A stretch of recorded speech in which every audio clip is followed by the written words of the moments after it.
et bienvenue dans notre émission Église Ensemble.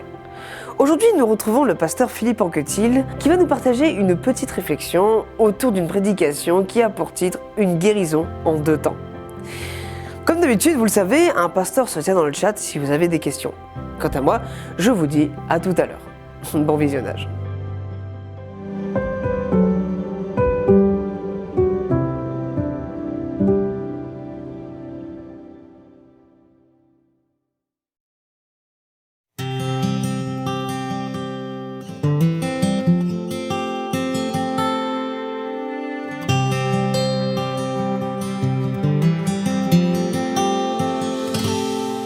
Souviens-toi du sabbat pour le sanctifier, car en ce jour, Dieu nous invite à venir le rencontrer dans son amour pour mieux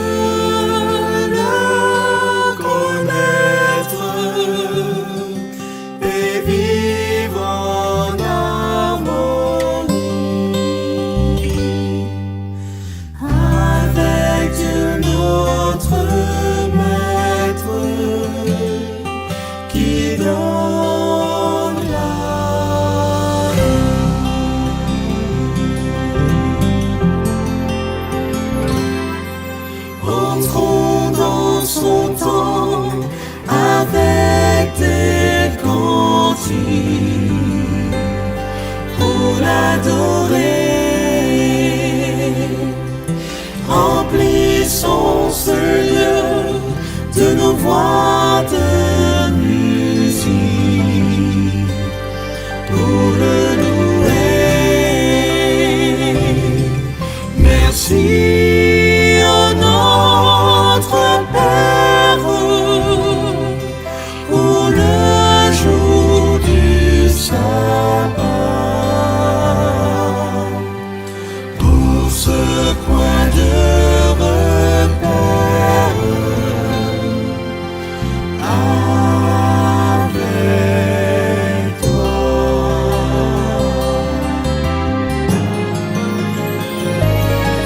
Souviens-toi du sabbat pour le sanctifier, car en ce jour,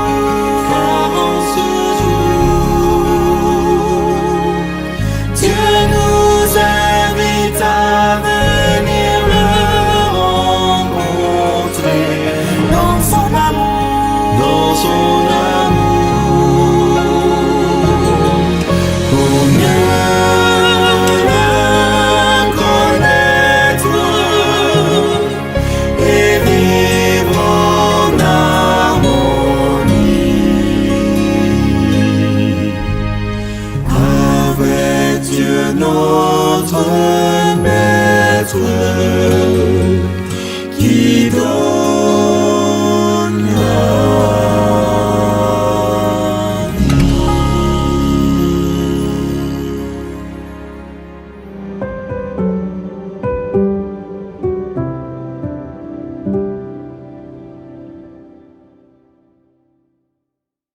Bonjour à tous. Aujourd'hui, nous allons vivre ensemble un épisode un peu particulier de la vie de Jésus. Un épisode qui se déroule vers la fin de son ministère. Et nous allons voir ensemble que cet épisode n'est pas comme les autres. En effet, Jésus va devoir s'y reprendre à 2 fois pour guérir un aveugle. Cet épisode, nous le retrouvons dans l'évangile de Marc, au chapitre 8, à partir du verset 22. Ils arrivèrent à Bethsaïda. On amena un aveugle à Jésus et on le supplia de le toucher. Jésus prit l'aveugle par la main et le conduisit hors du village. Puis il mouilla les yeux avec sa salive, lui imposa les mains et lui demanda « Est-ce que tu vois quelque chose ?» L'aveugle regarda et répondit « J'aperçois des hommes, mais je les vois comme des arbres qui marchent. » Jésus posa de nouveau ses mains sur les yeux de l'aveugle. Alors celui-ci vit clair. Il était guéri et voyait tout distinctement. Jésus le renvoyait chez lui en lui disant « Ne rentre pas dans le village ». Alors je vous disais que nous étions vers la fin du ministère de Jésus. Le chapitre suivant, les quelques disciples, 4 d'entre eux, vont vivre un épisode assez extraordinaire puisqu'ils vont, avec Jésus, vivre ce temps de la transfiguration où Jésus va discuter avec Moïse et Élie sur cette montagne. Et puis, un peu plus loin, au chapitre 11, Jésus rentre à Jérusalem. Là, ça y est, nous sommes dans les derniers instants de la vie terrestre de Jésus. Et donc on voit un Jésus, surtout c'est évident et flagrant dans l'évangile de Marc, qui n'arrête pas. Il court de partout, il est dans une activité intense, il va de gauche à droite, du nord au sud, toujours avec ses disciples et puis une foule qui grandit de plus en plus. Cette opposition constante avec les pharisiens qui cherchent à le mettre en défaut, des pharisiens qui vont lui donner une pression morale, une pression spirituelle. Et Jésus va devoir régulièrement soit rentrer en conflit, ou en tout cas, il y aura beaucoup de débats avec eux. Donc je vous ai parlé de cette foule qui est demandeuse. On vient écouter Jésus, mais aussi on a besoin qu'il soulage nos douleurs, notre tristesse. Donc Jésus va faire beaucoup de guérisons dans cet évangile de Marc et ça se succède à une vitesse assez incroyable. Et puis il y a les disciples. Les disciples, depuis le début, ils suivent Jésus, mais ne comprennent pas tout. Et régulièrement, on voit Jésus essayer de se poser pour expliquer aux disciples ce qu'il en est. Et les disciples vont parfois à contresens. En tout cas, on verra un petit peu plus tard que justement, même dans ce passage, les disciples ont du mal à comprendre ce qu'il se passe et où Jésus veut les emmener, quelle est sa vision et quel est son projet. Alors, on est là bientôt sur cette fin de ministère. Ça fait quasiment 3 ans que Jésus parcourt les chemins de la Palestine. Est-ce qu'il est fatigué?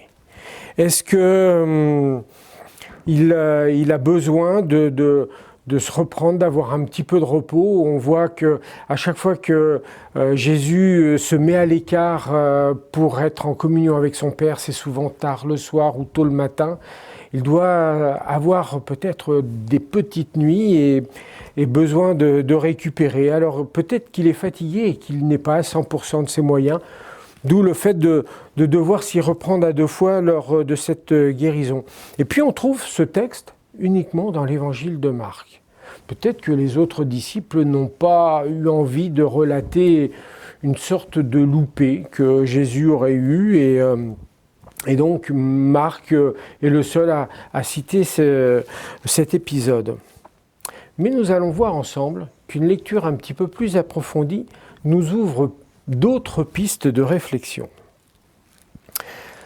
Dans le texte que nous venons de lire, on voit que cet aveugle n'habite pas à Bethsaïda. C'est pas là que se trouve sa maison. Bethsaïda, ça veut dire la maison de la pêche ou la maison de l'approvisionnement. Visiblement, c'est une ville assez commerçante qui vit plutôt bien, où il y a des revenus, des ressources. Et c'est normal pour un infirme de se trouver dans une ville comme celle-ci, puisqu'il vit de mendicité et de la générosité des gens. Donc peut-être un invendu de pêche par-ci, quelques bouts de pain par-là, et puis des petites pièces de monnaie vont faire que cette personne va pouvoir subsister. Et donc Bethsaïda, c'est son lieu, alors on ne peut pas dire son endroit de travail, mais en tout cas c'est là où il passe le plus clair de son temps pour pouvoir subsister et donc s'approvisionner. C'est un peu la ville de l'opportunité pour lui. Le texte nous dit qu'il n'est pas venu de lui-même. C'est des amis qui s'occupent de lui, en tout cas des personnes qui l'amènent vers Jésus. Et ces personnes là aussi, c'est étonnant, ne demandent pas à Jésus de le guérir.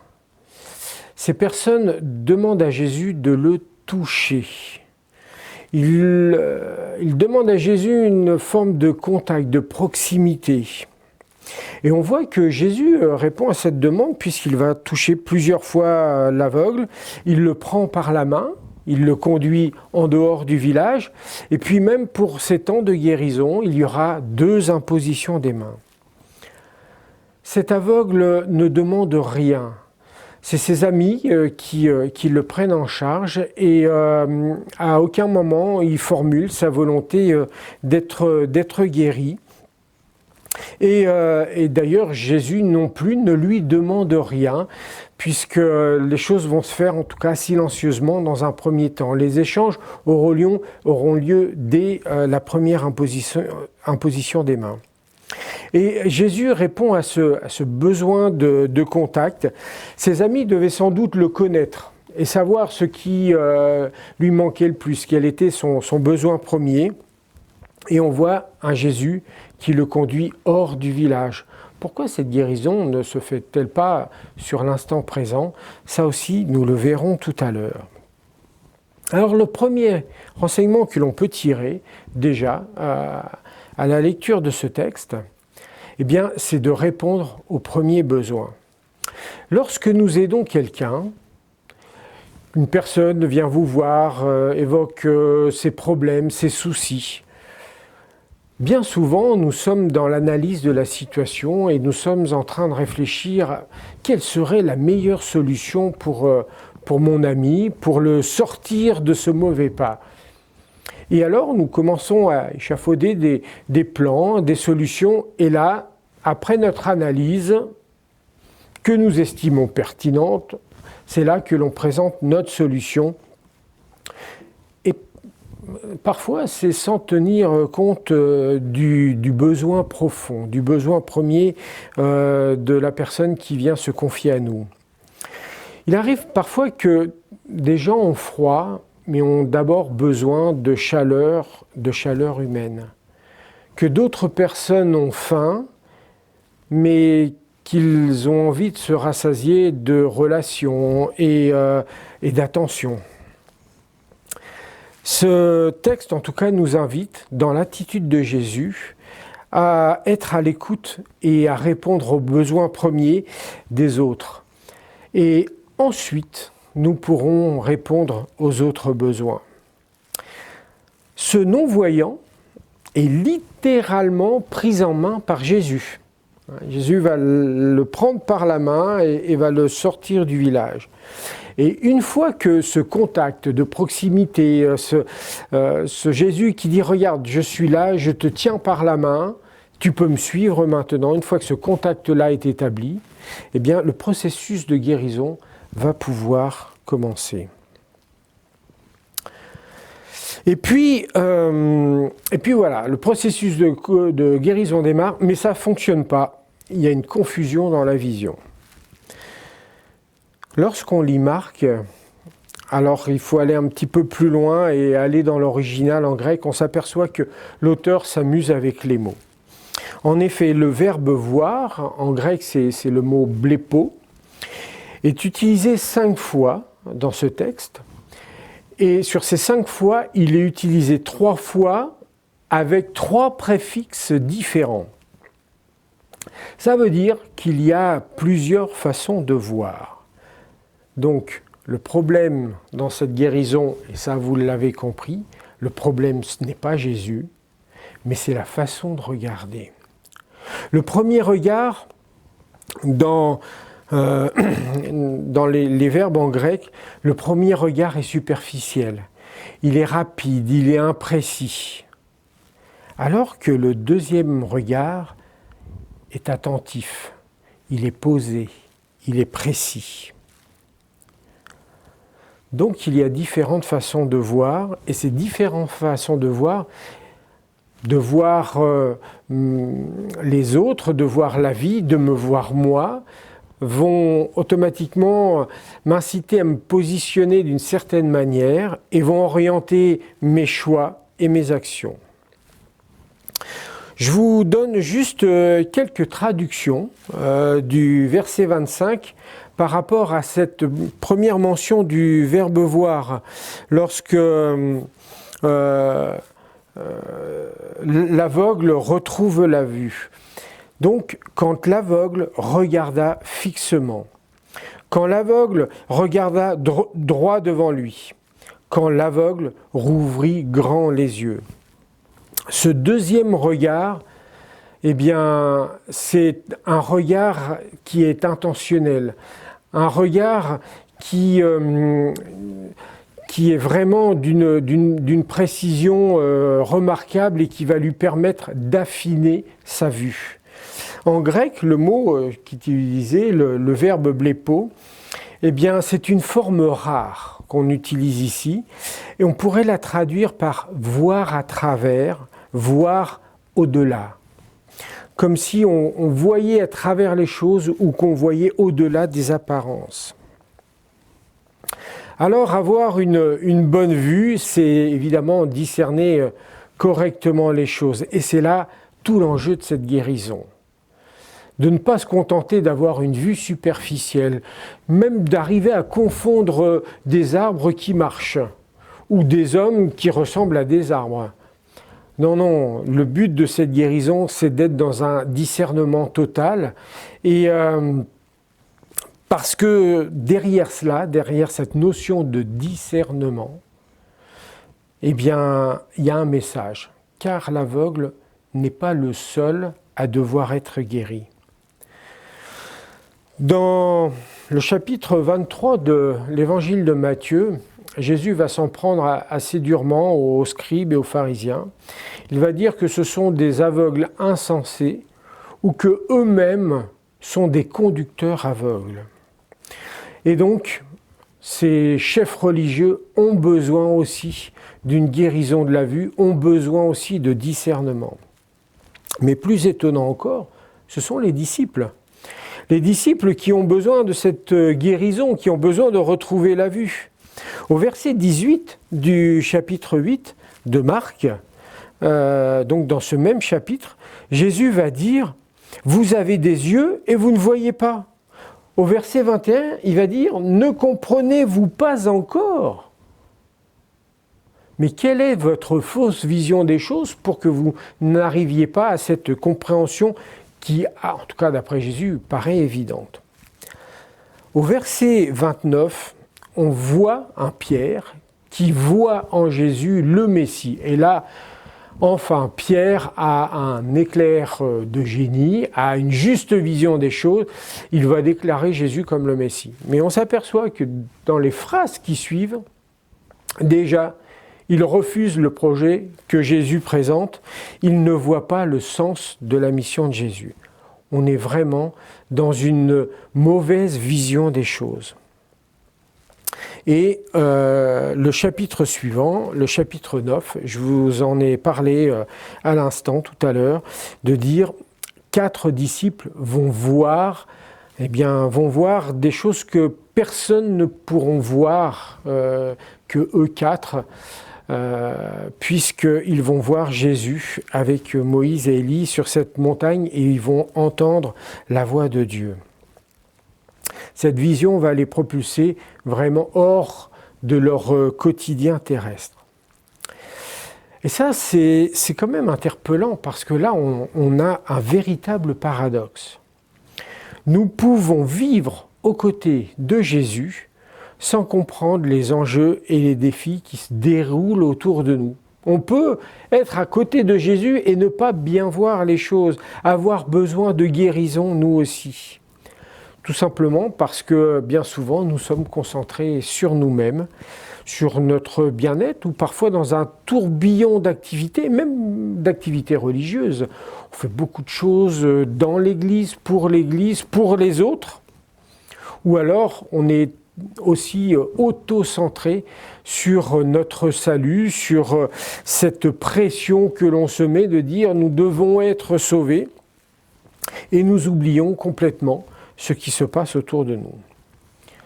Alors il y a une notion qui est vraiment inévitable et elle est associée justement à cette notion de la vue.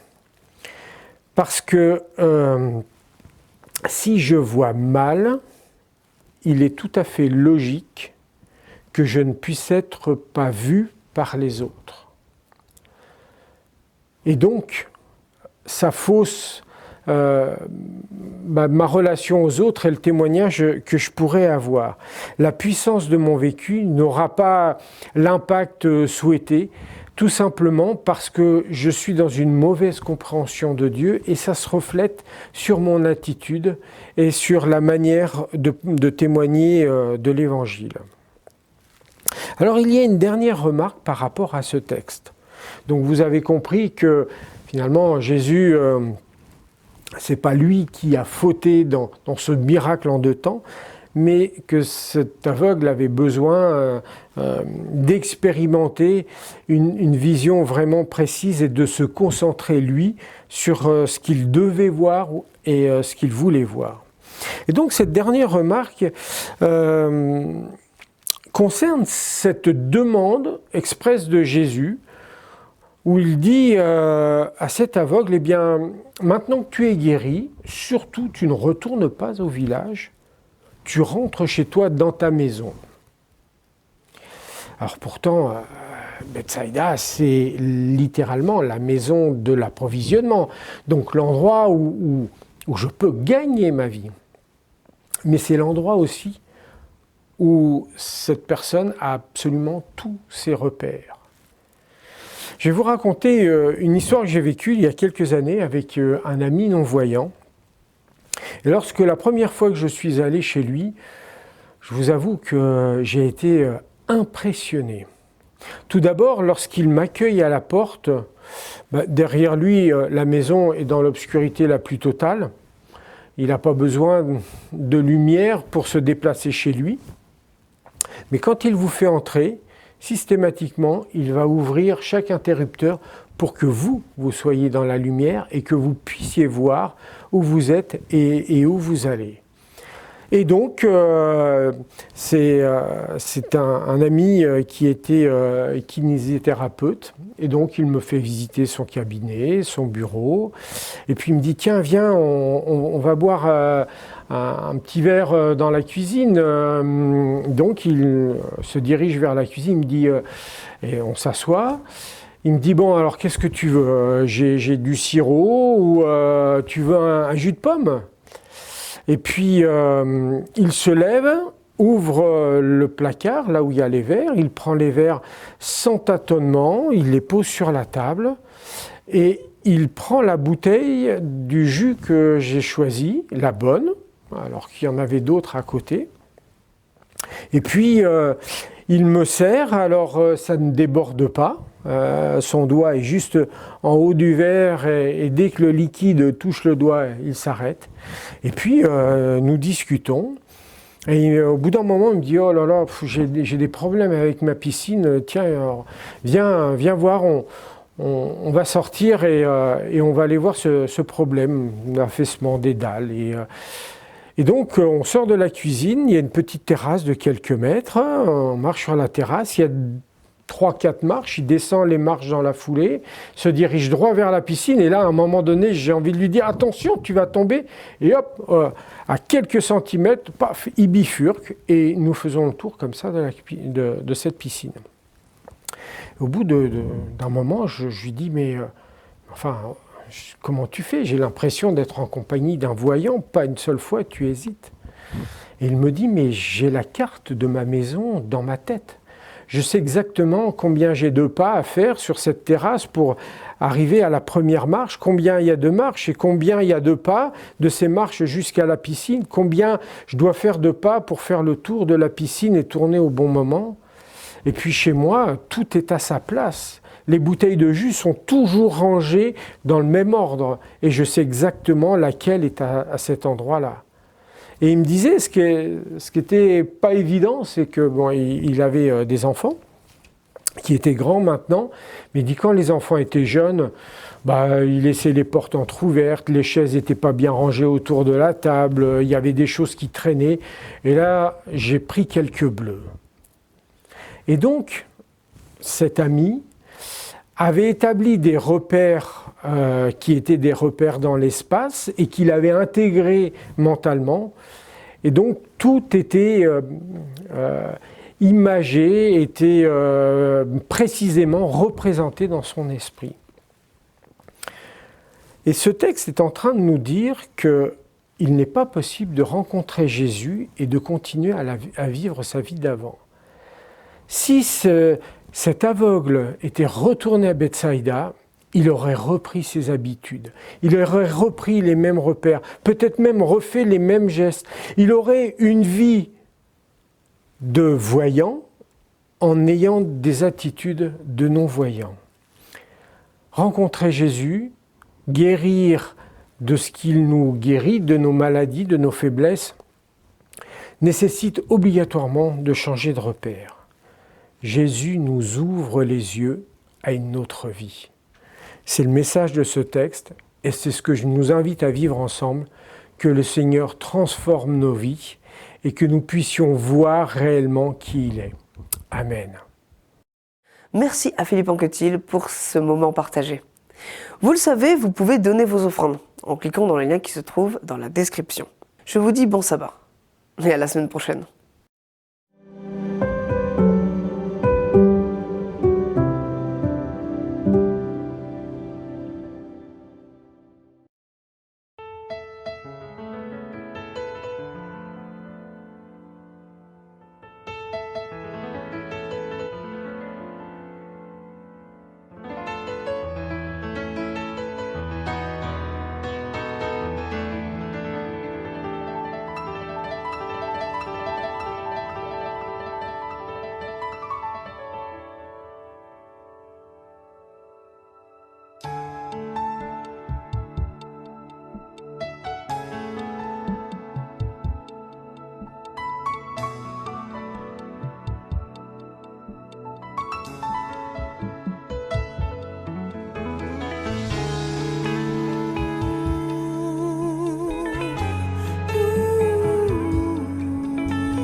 Je n'ai pas mérité autant d'amour et je ne suis pas digne de ton pardon. Pour moi tu as tout donné, tu t'es sacrifié. Moi je t'aimerai toujours, Dieu d'amour. Je n'ai pas mérité autant d'amour et je ne suis pas digne de ton pardon. Pour moi tu as tout donné, tu t'es sacrifié. Moi je t'aimerai toujours, Dieu d'amour. Je veux t'adorer, mon libérateur, sauveur de l'humanité,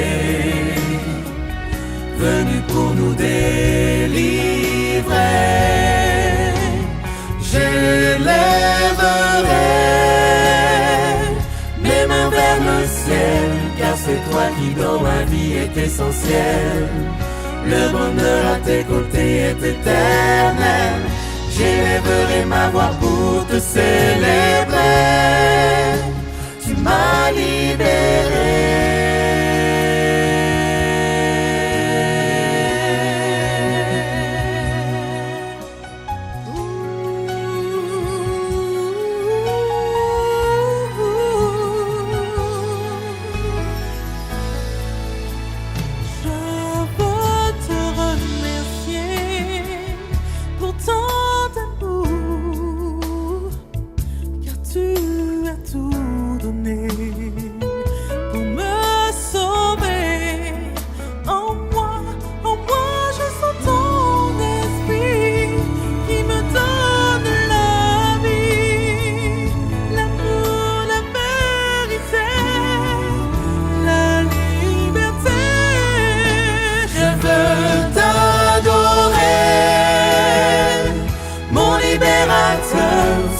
de l'humanité,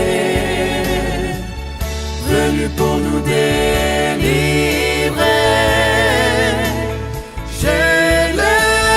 J'élèverai mes mains vers le ciel, car c'est toi qui dans ma vie est essentiel. Le bonheur à tes côtés est éternel. J'élèverai ma voix pour te célébrer. Tu m'as libéré. Je te louerai, te chanterai, t'exalterai, t'adorerai. Je suis libre, oui libre. Je te louerai, te chanterai, t'exalterai, t'adorerai. Je suis libre, oui libre. Je te louerai, te chanterai, Je te t'exalterai, louerai, t'adorerai. je te chanterai libre, oui libre. Je te louerai, Je te te chanterai, louerai, t'exalterai, mon t'adorerai. sauveur. Je suis libre en toi, Jésus. Oui libre. Alléluia.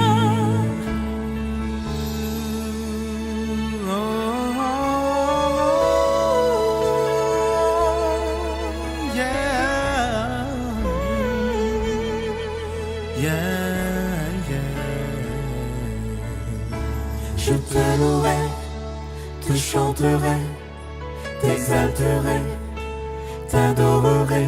Je suis libre.